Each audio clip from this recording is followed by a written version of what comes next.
News చూస్తున్నారు. AP assembly ఎన్నికలపై political strategist Prashanth Kishore సంచలన వ్యాఖ్యలు చేశారు. జగన్మోహన్ రెడ్డి తిరిగి అధికారంలోకి రావడం చాలా కష్టం అంటున్నారు ప్రశాంత్ కిషోర్. జగన్ తనను తాను రాజులా భావించాడు అని అన్నారు ప్రశాంత్ కిషోర్. ప్రజల ఆకాంక్షలను పెడచెవిన పెట్టారు జగన్మోహన్ రెడ్డి అంటూ కూడా చెప్పుకొచ్చారు ప్రశాంత్ కిషోర్. కేవలం సంక్షేమాన్ని నమ్ముకుని జగన్ ఎన్నికలకు వెళుతున్నాడు అంటూ కూడా ప్రశాంత్ కిషోర్ సంచలన వ్యాఖ్యలు చేశారు. అభివృద్ధి, మౌలిక వసతుల కల్పనను పూర్తిగా మర్చిపోయారంటూ కూడా ప్రశాంత్ కిషోర్ వ్యాఖ్యానించారు. ఒక్కసారి ప్రశాంత్ కిషోర్ ఏమన్నారో ఒకసారి విన్న తర్వాత దీనికి సంబంధించి డీటెయిల్గా మాట్లాడుకునే ప్రయత్నం చేద్దాం. ఇంతకీ పొలిటికల్ స్ట్రాటజిస్ట్ ప్రశాంత్ కిషోర్ ఏమన్నారు ఇప్పుడు చూద్దాం. Why so? There is many reasons. One is there are leaders like Jagan Mohan Reddy who have thought and have become in their minds the provider rather than being the leader. There is a huge difference between being an elected leader and started to think yourself as a provider.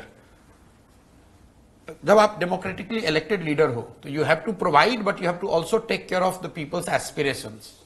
जब आप provider बन गए हो pure play, then you think कि भाई मैं राजा हूं, मुझे पता है तुम्हें क्या चाहिए, मैं दे रहा हूं और मुझे वोट देते रहो.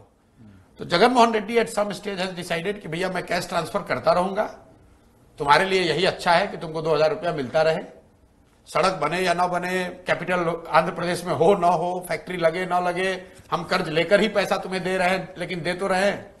सो he has gone into this provide to make a comeback. Why so? There is many reasons. One is there are leaders like Jagan Mohan Reddy who have thought and have become in their minds the provider rather than being the leader. There is a huge difference between being an elected leader and started to think yourself as a provider. जब आप democratically elected leader हो तो you have to provide but you have to also take care of the people's aspirations. जब आप provider बन गए हो pure play, then you think कि भाई मैं राजा हूं, मुझे पता है तुम्हें क्या चाहिए, मैं दे रहा हूं और मुझे वोट देते रहो. तो Jagan Mohan Reddy at some stage has decided कि भैया मैं कैश ट्रांसफर करता रहूंगा, तुम्हारे लिए यही अच्छा है कि तुमको 2000 रुपया मिलता रहे, सड़क बने या ना बने, कैपिटल आंध्र प्रदेश में हो ना हो, फैक्ट्री लगे ना लगे, हम कर्ज लेकर ही पैसा तुम्हें दे रहे हैं लेकिन दे तो रहे हैं. So he has got right. అది పొలిటికల్ స్ట్రాటజిస్ట్ ప్రశాంత్ కిషోర్ సంచలన వ్యాఖ్యలు చేశారంటే కనుక బహుశా అంతకు మించనే చెప్పుకోవాలి. ఎందుకంటే ఇక్కడ ఒక లీడర్కు సంబంధించి ఆయన అక్కడ ప్రజల ఆస్పిరేషన్స్ని ముందుకు తీసుకువెళ్ళాలి, అక్కడ ప్రొవైడర్గా కాదు వాళ్ళ ఆస్పిరేషన్స్ని కూడా తీసుకువెళ్ళాలంటూ కూడా ఆయన సంచలన వ్యాఖ్యలు చేశారు. దాంతోపాటు నేను ఒక రాజుని, మీకు ఏం చేయాలో నాకు తెలుసు, దానికి సంబంధించి మీకు నేను డబ్బులు ఇస్తూ ఉంటాను, మీరు నాకు ఓటేయండి అన్నట్టు అర్థం వచ్చేలా ఆయన వ్యాఖ్యానించారు. ముఖ్యంగా ఇవి ఆయనను ఓడిస్తాయంటూ కూడా ఆయన చెప్పిన పరిస్థితి, ముఖ్యంగా రోడ్ల అంశం, ఇవన్నీ కూడా ఆయన ప్రస్తావించారు. కొన్ని సంచలన వ్యాఖ్యలు చేశారనే చెప్పుకోవాలి. ఒకసారి దీనికి సంబంధించి ఎటువంటి రియాక్షన్స్ వస్తాయి, ఎటువంటి రియాక్షన్స్ రావచ్చు, ముఖ్యంగా అక్కడ వైఎస్ఆర్సీపీకి సంబంధించిన సర్కిల్లో ఎటువంటి చర్చ నడుస్తుంది అంశానికి సంబంధించి తెలుసుకునే ప్రయత్నం చేద్దాం. మా ప్రతినిధి రాజేష్ అప్డేట్స్ అందించేందుకు విజయవాడ నుంచి లైవ్లో సిద్ధంగా ఉన్నారు. రాజేష్, ఇప్పుడు మళ్ళీ ప్రకంపనలు రేగొచ్చు అనడంలో ఎటువంటి అతిశయోక్తి లేదు, ఎందుకంటే సంచలన వ్యాఖ్యలు చేశారు. రాజేష్, ఒక్కసారి మీ దగ్గరికి వచ్చే ముందు మరొక్కసారి ఇదే అంశానికి సంబంధించి ప్రశాంత్ కిషోర్ ఏమన్నారు ఒక్కసారి చూసిన తర్వాత మళ్ళీ మీ దగ్గరికి వస్తాను. ప్రశాంత్ కిషోర్ ఏమన్నారు ఒకసారి చూద్దాం. Being an elected leader and started to think yourself as a provider. जब आप democratically elected leader हो तो you have to provide but you have to also take care of the people's aspirations. जब आप provider बन गए हो pure play, then you think कि भाई मैं राजा हूं, मुझे पता है तुम्हें क्या चाहिए, मैं दे रहा हूं और मुझे वोट देते रहो. तो Jagan Mohan Reddy at some stage has decided कि भैया मैं कैश ट्रांसफर करता रहूंगा, तुम्हारे लिए यही अच्छा है कि तुमको 2000 रुपया मिलता रहे, सड़क बने या ना बने, कैपिटल आंध्र प्रदेश में हो ना हो, फैक्ट्री लगे ना लगे, हम कर्ज लेकर ही पैसा तुम्हें दे रहे हैं लेकिन दे तो रहे हैं. So he has gone into this provide to make a comeback. Right. అది ప్రశాంత్ కిషోర్ చేసిన సంచలన వ్యాఖ్యలు. రాజేష్, ఆ వ్యాఖ్యలు చూసాం. వైఎస్ఆర్సీపీ నుంచి ఎటువంటి రియాక్షన్స్ వస్తున్నాయి? అంటే ప్రస్తుతానికి ఇంకా రియాక్షన్స్ అయితే రాలేదని చెప్పాలి. ఇక ప్రశాంత్ కిషోర్ అంటే రాజకీయ వ్యూహకర్తగా 2019లో జగన్మోహన్ రెడ్డి అధికారంలో రావడానికి అత్యంత కీలక భూమికి పోషించిన వ్యక్తి ప్రశాంత్ కిషోర్. ప్రతి సందర్భంలో అంటే చాలా సందర్భాల్లో ప్రశాంత్ కిషోర్ జగన్ పైన విమర్శలు చేస్తూనే ఉన్నారు. గతంలో కూడా ఆయన కొన్ని కీలక వ్యాఖ్యలు చేశారు. ముఖ్యమంత్రిగా జగన్మోహన్ రెడ్డి ఇచ్చిన హామీలను అమలు చేస్తారని అనుకున్నాను, కానీ ఈ విధమైన పాలన చేస్తారని తాను అనుకోలేదని గతంలో కూడా ప్రశాంత్ కిషోర్ వ్యాఖ్యలు చేశారు. తాజాగా ఇంకొకసారి ఈరోజు ఎన్నికల ముందు ప్రశాంత్ కిషోర్ ఒక సంచలన వ్యాఖ్యలనే చెప్పాలి. ఎందుకంటే కొన్ని ఘాటు వ్యాఖ్యలుగానే మనం చూడాలి. ఎందుకంటే ఎన్నికల ముందు జగన్మోహన్ రెడ్డి పైన ఇలాంటి వ్యాఖ్యలు చేయడం నిజంగా రాజకీయంగా పెద్ద దుమారం రేపే అవకాశం కనబడుతుంది. జగన్మోహన్ రెడ్డి తనకి తాను ఒక రాజుగా భావిస్తున్నారు. ప్రజల ఆకాంక్షలను నెరవేర్చడంలో జగన్మోహన్ రెడ్డి విఫలమయ్యారంటూ కూడా ఆయన వ్యాఖ్యలు చేశారు. ఇప్పుడు వరకు ప్రతిపక్షాలు ఆ మాటలు అన్నాయి. ఎందుకంటే ఒక రాజకీయ పాలన జగన్మోహన్ రెడ్డి చేస్తున్నారు, తాను ఒక రాజుగా భావించి నేను ఒక రాజుని, మీకేం చేయాలో నాకు తెలుసు, మీకు నేను డబ్బులు ఇస్తాను, మీరు నాకు ఓటేయండి, ఇది ఇలా భావిస్తున్నారు జగన్ అనేది ఆయన చేసిన వ్యాఖ్యలు.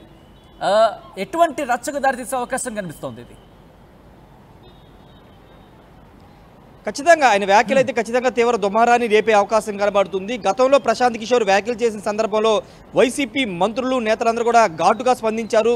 ప్రశాంత్ కిషోర్ ఫేడ్ అవుట్ అయిపోయారు. ఆయన 2019 వరకే ఆయన బ్రెయిన్ పనిచేసింది, ఆయన వ్యూహాలు పనిచేసి ఇప్పుడంతా కూడా ఆయన ఫేడ్ అవుట్ అయిపోయారు. అటు బీహార్లో కానీ ఎక్కడైనా కానీ ఆయన విఫలమైపోయారు. ఇప్పుడు ఆయన పట్టించుకునేవారు ఎవరు లేరని కూడా చాలా సందర్భాల్లో వైసీపీ మంత్రులు అంబటి రాంబాబు, పేర్నాని లాంటి వాళ్ళు చాలామంది విమర్శలు చేశారు. ప్రశాంత్ కిషోర్ ఒక పార్టీకి తొత్తుగా మారని కూడా విమర్శలు చేశారు. చంద్రబాబు లోకేష్తో భేటీ అయిన సందర్భంలో కూడా వాళ్ళు చంద్రబాబు ఏం చెప్తే అదే ప్రశాంత్ కిషోర్ మాట్లాడుతున్నారని కూడా వాళ్ళు మాట్లాడారు. అయితే ఈ రోజు చేసిన వ్యాఖ్యల మీద ఇప్పుడు వైసీపీ ఎలాంటి రియాక్షన్ ఇస్తుందో చూడాల్సిన అవసరం ఉంది. ఎందుకంటే ఇంతకుముందు నేను చెప్పినట్టే ఆంధ్రప్రదేశ్లో ప్రతిపక్షాలు ఏవైతే కామెంట్లు చేస్తున్నారో అదే వ్యాఖ్యలు ఈరోజు ప్రశాంత్ కిషోర్ నోటి నుండి కూడా వచ్చాయి. ఒక రాజులాగా జగన్ ఫీల్ అవుతున్నారు, ప్రజల ఆకాంక్షలు నెరవేర్చలేదు, ఆంధ్రప్రదేశ్లో కేవలం సంక్షేమ పథకాలని చూపించి ఎన్నికలకు వెళుతున్నారు, అభివృద్ధి మౌలిక వసతులు అనేవి లేవు అంటూ ఆయన చేసిన వ్యాఖ్యల మీద వైసీపీ ఎలాంటి రియాక్షన్ ఇస్తుందో చూడాలి. ముఖ్యమంత్రి ఏమైనా దీనిపైన స్పందిస్తారేమో చూడాల్సిన అవసరం కనబడుతుంది. ఎందుకంటే ప్రశాంత్ కిషోర్ అనే వ్యక్తి సామాన్య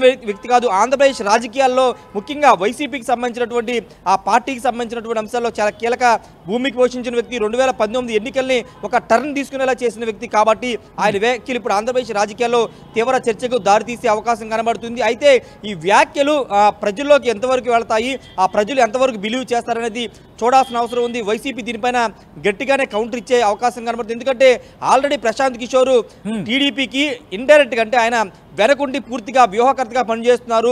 ఫ్రంట్ డోర్లో కాదు బ్యాక్ డోర్లో ఆయన ఉండి వ్యూహాలు సిద్ధం చేస్తున్నారు. అసెంబ్లీ అభ్యర్థులకు సంబంధించి, పార్లమెంట్ అభ్యర్థులకు సంబంధించి పూర్తిగా ప్రశాంత్ కిషోర్ అడుగు జాడలో ప్రశాంత్ కిషోర్ చెప్పిన వారికే చంద్రబాబు టికెట్ ఇస్తున్నారు. ప్రతి వారం 10 రోజులకు ఒకసారి చంద్రబాబు ప్రశాంత్ కిషోర్తో భేటీ అవుతున్నారనేది వైసీపీ నేతలు చేస్తున్న ఆరోపణలు. కాబట్టి ఇప్పుడు ఆ వ్యాఖ్యలు టీడీపీ నుంచి వచ్చే వ్యాఖ్యలే ప్రశాంత్ కిషోర్ చేశారనే వ్యాఖ్య ఖచ్చితంగా వైసీపీ నేతలు చెప్పే అవకాశం కనబడుతుంది. చంద్రబాబు నాయుడు ఏం చెప్తే అది ప్రశాంత్ కిషోర్ చెప్తున్నారని కూడా ఆ కౌంటర్ ఇచ్చే అవకాశం కనబడుతుంది. మరి చూడాలి ఎలాంటి రియాక్షన్స్ వచ్చే అవకాశం ఉంది. ఎందుకంటే ఇప్పుడు ఎన్నికల ముందు ప్రశాంత్ కిషోర్ ఈ వ్యాఖ్యలు చేయడం ద్వారా ఖచ్చితంగా ఎన్నికల ఓట్స్ మీద ఏమన్నా ప్రభావితం చూపిస్తుందా? ఎందుకంటే 2019లో జగన్మోహన్ రెడ్డికి సంబంధించినటువంటి ఆయన ఏ విధమైన హామీ ఇవ్వాలి, ఏ విధంగా ప్రజల్లోకి వెళ్ళాలి, బహిరంగ సభలో ఏ విధంగా మాట్లాడాలి. ఇక్కడ వైసీపీ అంటోంది మేము ప్రజలకు ఇచ్చిన సంక్షేమ ఫలాలే మమ్మల్ని గెలిపిస్తాయని చెప్పి ఆశాభావం వ్యక్తం చేస్తుంటే ప్రశాంత్ కిషోర్ మాత్రం ప్రొవైడర్ కాదు, ఆస్పిరేషన్స్ వాళ్ళ కళనికి సంబంధించి కావచ్చు, లేకపోతే వాళ్ళ ఆకాంక్షలను నెరవేర్చాలి, అతనే నాయకుడు, ముఖ్యంగా జగన్మోహన్ రెడ్డి ఒక రాజులా ఆయన ప్రవర్తిస్తున్నాడు అనే అర్థం వచ్చేలా ఆయన వ్యాఖ్యానించిన పరిస్థితి చూసాం. కాబట్టి దీనికి సంబంధించి ఈ ఎలక్షన్ కమిషన్ ఆశ్రయించే అవకాశం ఏమైనా కనిపిస్తుందా వైసీపీ? అంటే దానిపైన ఇంకా స్పందన చూడాల్సిన అవసరం కనబడుతుంది. ఎందుకంటే ఇప్పుడు ప్రశాంత్ కిషోర్ అనే వ్యక్తి ఒక రాజకీయ పార్టీకి సంబంధించిన వ్యక్తి కాదు కాబట్టి ఫిర్యాదు చేసే అవకాశం చాలా తక్కువ ఉంది. ఎందుకంటే ఆంధ్రప్రదేశ్లో రాజకీయ పార్టీ లేదన్న వైసీపీ మీద విమర్శలు చేస్తే వాళ్ళ మీద ఫిర్యాదులు చేస్తూ ఉంటారు. కానీ ఇప్పుడు ప్రశాంత్ కిషోర్ అనే ఒక వ్యక్తి ఇప్పుడు ఆయన పూర్తి స్థాయిలో రాజకీయాల్లో లేరు, వ్యూహకర్తగా కూడా లేరు పూర్తి స్థాయిలో. కాబట్టి ఆయన మీద ఫిర్యాదు చేసే అవకాశం అయితే ఉండే అవకాశం లేదు. ఎందుకంటే ఆయన రాజకీయ పార్టీల్లో లేడు కాబట్టి. అయితే ఇప్పుడు ఇంతకుముందు సంక్షేమ పథకాల గురించి మాట్లాడారు కాబట్టి సంక్షేమ పథకాలు పూర్తిగా ఆంధ్రప్రదేశ్ ప్రభుత్వం కానీ ముఖ్యమంత్రి కానీ చెప్పేది ఒకటే 99% మేము హామీలు అమలు చేస్తాం, అదే మా క్రెడిబిలిటీ అని చెబుతున్నారు. అభివృద్ధి గురించి కూడా వాళ్ళు మాట్లాడుతున్నారు. ఖచ్చితంగా అభివృద్ధి కూడా చేశాము, సంక్షేమం అభివృద్ధి రెండు కళ్ళుగా మేము డెవలప్ చేశాము, అనేక కంపెనీ తీసుకువచ్చామని చెప్తున్నారు. కానీ ప్రతిపక్షాలు కానీ ఈ రోజు ప్రశాంత్ కిషోర్ కానీ అభివృద్ధి అనేది ఆంధ్రప్రదేశ్లో లేదు, మౌలిక వసతులు కూడా ఎక్కడా లేవు, కేవలం సంక్షేమాన్ని నమ్ముకుని సంక్షేమం చేశామని చెప్పుకుని ఎన్నికల్లో జగన్మోహన్ రెడ్డి ఓట్లు అడగబోతున్నారు. అది వర్కౌట్ అవ్వదు అనేది ప్రశాంత్ కిషోర్ వ్యాఖ్యల ద్వారా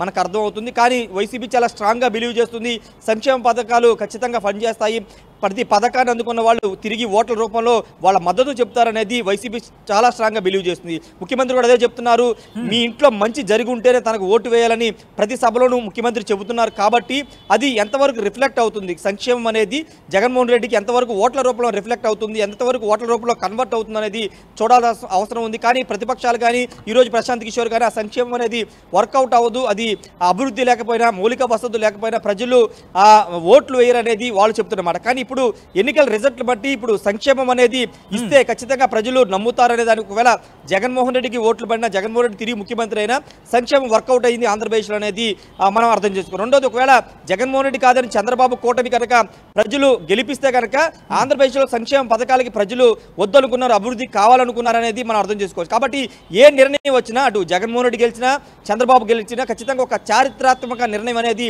మనం చెప్పుకోవాలి. ఎందుకంటే ఆంధ్రప్రదేశ్ ఇప్పుడు రోల్ మోడల్ అంటే ఒక ఈ స్టేట్ ఆంధ్రప్రదేశ్లో జగన్మోహన్ రెడ్డి ఇచ్చిన హామీలు ఖచ్చితంగా ఒకవేళ వర్కౌట్ అయితే కనుక మిగతా రాష్ట్రాలు ఖచ్చితంగా దీన్ని ఇన్స్పిరేషన్ తీసుకుని అమలు చేసే అవకాశం, ఒకవేళ వర్కౌట్ కాకపోతే ఖచ్చితంగా వెనక్కి తగ్గే అవకాశం ఉంది. కాబట్టి అవి ఏం జరుగుతుంది అనేది జూన్ 4న తేలే అవకాశం ఉంది. Sachin. Right Rajesh, thanks for updates. మొత్తంగా అయితే మాత్రం పొలిటికల్ స్ట్రాటజిస్ట్ ప్రశాంత్ కిషోర్ చేసిన వ్యాఖ్యలు ఇప్పుడు పెద్ద దుమారాన్ని రేపబోతున్నాయంటే అవుననే మాట వినిపిస్తోంది. గతంలో ఆయన చేసిన వ్యాఖ్యలకు వైసీపీ మంత్రులు ఏకంగా కౌంటర్ ఇచ్చారంటే అర్థం చేసుకోవచ్చు ఎటువంటి పొలిటికల్ సెగ రేగిందనేది. ఇప్పుడు ఏం జరగబోతున్న ఉత్కంఠ మాత్రం కొనసాగుతోంది. ఏపీ అసెంబ్లీ ఎన్నికలపై పొలిటికల్ స్ట్రాటజిస్ట్ ప్రశాంత్ కిషోర్ సంచలన వ్యాఖ్యలు చేశారు. జగన్మోహన్ రెడ్డి తిరిగి అధికారంలోకి రావడం చాలా కష్టం అంటున్నారు ప్రశాంత్ కిషోర్. జగన్ తననికి తాను రాజులా భావించాడంటూ కూడా చెప్పుకొచ్చారు. ఆయన ప్రజల ఆకాంక్షలను పెడచెవిన పెట్టాడు. కేవలం సంక్షేమాన్ని నమ్ముకుని జగన్ ఎన్నికలకు వెళుతున్నాడు. అభివృద్ధి మౌలిక వసతుల కల్పనను పూర్తిగా మర్చిపోయాడంటూ కూడా ప్రశాంత్ కిషోర్ చెప్పారు. ఒక్కసారి ప్రశాంత్ కిషోర్ ఏమన్నారో మరోసారి చూద్దాం. Why so? There is many reasons. One is there are leaders like Jagan Mohan Reddy who have thought and have become in their minds the provider rather than being the leader. There is a huge difference between being an elected leader and started to think yourself as a provider. जब आप democratically elected leader हो तो you have to provide but you have to also take care of the people's aspirations. जब आप provider बन गए हो pure play, then you think कि भाई मैं राजा हूं, मुझे पता है तुम्हें क्या चाहिए, मैं दे रहा हूं और मुझे वोट देते रहो.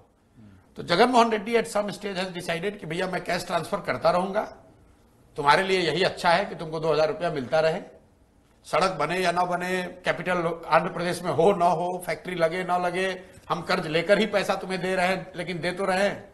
So he has gone into this provide to make a comeback. Why so? There is many reasons. One is there are leaders like Jagan